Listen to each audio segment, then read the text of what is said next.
Now, Bruce, just look right into the camera lens right here and tell us your name, your age, and where you were born. My last name is Lee, Bruce Lee.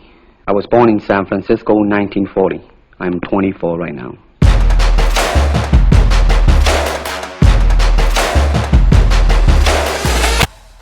Bruce Lee, Chinese name Li Junfan, was born November 27, 1940 in San Francisco, California. He was an American-born film actor who was renowned for his incredible martial arts skills and popularizing martial arts movies in the 1970s. Lee was born in San Francisco, but he grew up in Hong Kong. He was introduced to the entertainment industry at an early age because his father was an opera singer and part-time actor. You can see young Lee in movies such as The Birth of Mankind, 1946, Wealth is Like a Dream, 1948, Sai-Si in The Dream, and 1949, and The Kid, in 1950, where Lee co-starred with his father at 9 years old. 阿叔，你成個有錢佬咁啊！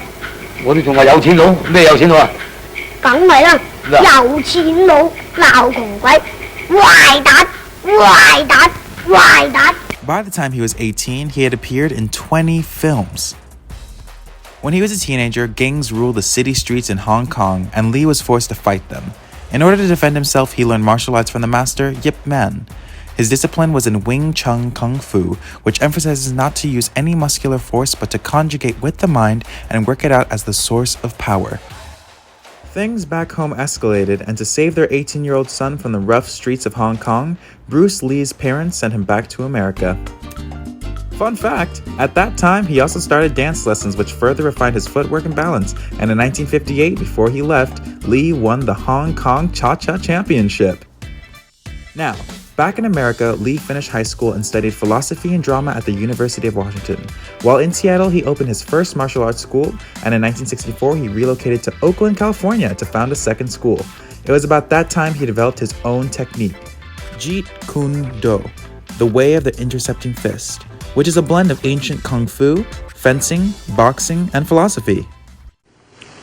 Be formless, shapeless, like water. Now you put water into a cup, it becomes the cup. You put water into a bottle, it becomes the bottle. You put it in a teapot, it becomes the teapot. Now water can flow or it can crash. Be water, my friend. And according to Britannica, he drew the attention of a television producer after giving a kung fu demonstration at a Los Angeles area karate tournament, and he was cast as the sidekick Kato in the television series The Green Hornet, 1966 to 67, which was the start of a very interesting film career for Bruce Lee. Playing Kato on The Green Hornet, Lee introduced martial arts to the American mainstream. But unfortunately, only lasting 26 episodes, The Green Hornet was cancelled and Lee failed to make it to the big time. Frustrated with the lack of meaningful work from Hollywood executives, he packed his bags and moved back to Hong Kong, where he discovered he was one of the most famous men alive. The Green Hornet was so famous in Hong Kong, it was known as the Kato Show. Soon, he began getting offers from Chinese producers. His first lead role was in a film called The Big Boss, which became the highest-grossing film in Chinese history and held that record until Bruce Lee's second film, Fist of Fury. Bruce Lee had finally conquered the Asian industry, but his true goal was to conquer the world. His journey in America was much more difficult as he was faced with bias and racism.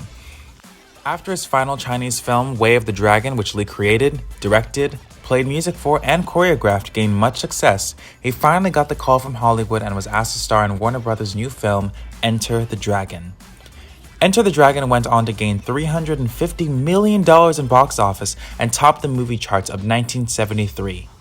Unfortunately, this is where things turned for the worse for Bruce Lee, and he died of a cerebral edema or swelling of the brain, an allergic reaction to the pill he took to alleviate his headache. At the age of 32, he left behind a wife, 2 kids, and an incredible legacy for martial arts and movie lovers. Bruce Lee single-handedly changed how martial arts movies are made. He was a filmmaker, choreographer, and has become the standard formula in making the martial arts movie. He fought against foreign oppression and racism and was an example of Asian success in American cinema, giving way to other beloved artists such as Jet Li, Donnie Yen, Iko Uwais, and the famous Jackie Chan. Jackie Chan, born as Chan Gong-sun, is an actor and martial artist. He was born on April 7, 1954 in Victoria Peak, Hong Kong. At a young age, Chan was sent to the Chinese Opera Research Institute, where he studied music, dance, and traditional martial arts. Chan's first film was Big and Little Wong Tin Bar, and continued making small appearances in other movies. He was also in Bruce Lee's Fist of Fury and Enter the Dragon.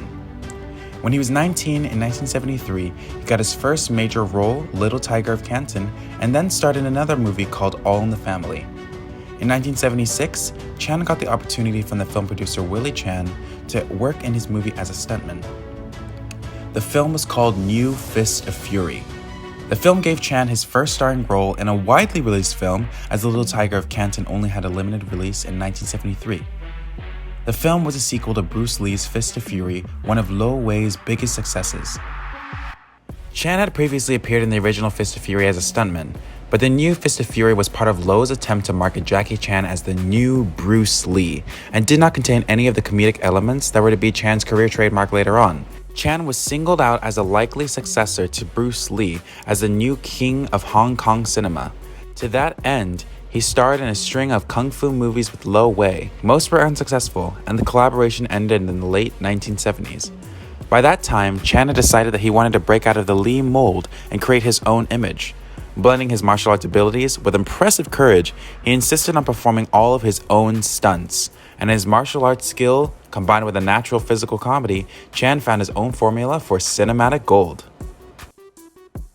A year after the release of his first hit, Snake and the Eagle's Shadow, Chan took the Hong Kong film world by storm with his first so-called kung fu comedy, the now classic Drunken Master, 1978. And in that same year, he was declared to be the most popular martial arts star in all of Asia. And from around 1988 to 1998, he received many offers from Hollywood to do movies such as Rumble in the Bronx, Police Story 2, Armor of God 2, Operation Candor, Police Story 3, Drunken Master 2, and Police Story 4, First Strike. He initially was only asked to play villains in Hollywood movies, but he declined those roles. After a long career of many successful films, Jackie Chan starred in the remake of The Karate Kid with Jaden Smith, Will Smith's son, earning over $358 million in box office. He won the Butt Kicker Award from Nickelodeon Teen Choice Awards, and in that same year he released his 100th film, 1911. He also won the Guinness World Record for most stunts by a living actor. Jackie Chan was originally expected to follow in Bruce Lee's footsteps since they did work on a few films together such as Fist of Fury and Enter the Dragon, but he broke out of that mold and became his own actor, notably awarded for his comedic kung fu films. Both actors, Bruce Lee and Jackie Chan, made an immense contribution to the Asian community and changed the way the American industry cast Asian parts in Hollywood. There's no doubt that if Bruce Lee were alive today, he would most likely have a career just as illustrious and abundant as Jackie Chan. They both earned their rightful places as the most famous martial arts actors and will go down in history for their many accomplishments. Some might say that Bruce Lee and Jackie Chan shattered the bamboo ceiling. But did they really? What even is the so-called bamboo ceiling? Historically, it has been used to refer to the limitations and discrimination Asian Americans face in the workforce. It's a play on the phrase glass ceiling, which implies that Asian Americans cannot climb the social or economic ladder because they aren't white. Taken from the Forbes interview with Jane Hyun, author of Breaking the Bamboo Ceiling, this is how she describes the bamboo ceiling.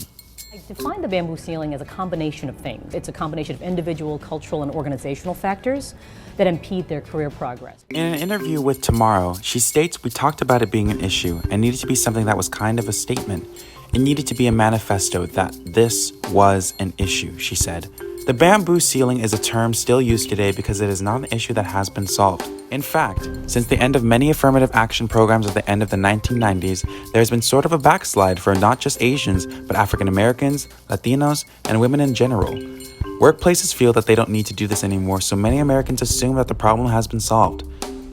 By race, whites made up the majority of the labor force at 78%. Blacks and Asians constituted an additional 13% and 6% respectively. The film industry has just started making way for Asian artists and rewarding Asian actors and directors for their hard work, which was always present in the industry. Margaret Chin says, "Until we can actually do that, and that applying to breaking the so-called bamboo ceiling, you have to talk about it in such a way that people can realize that that's what's going on. That you actually have to kind of nudge or change the system in one way or the other. The greatest thing that we as young artists can do is talk about it, fight against it, and educate others on this issue because it's not going away anytime soon unless more people know about it. Asian Americans and other minorities in the United States deserve equal opportunities in all aspects of life. Our fight doesn't end with us, but continues for our children and their children to come. Let's change the world one broken ceiling at a time.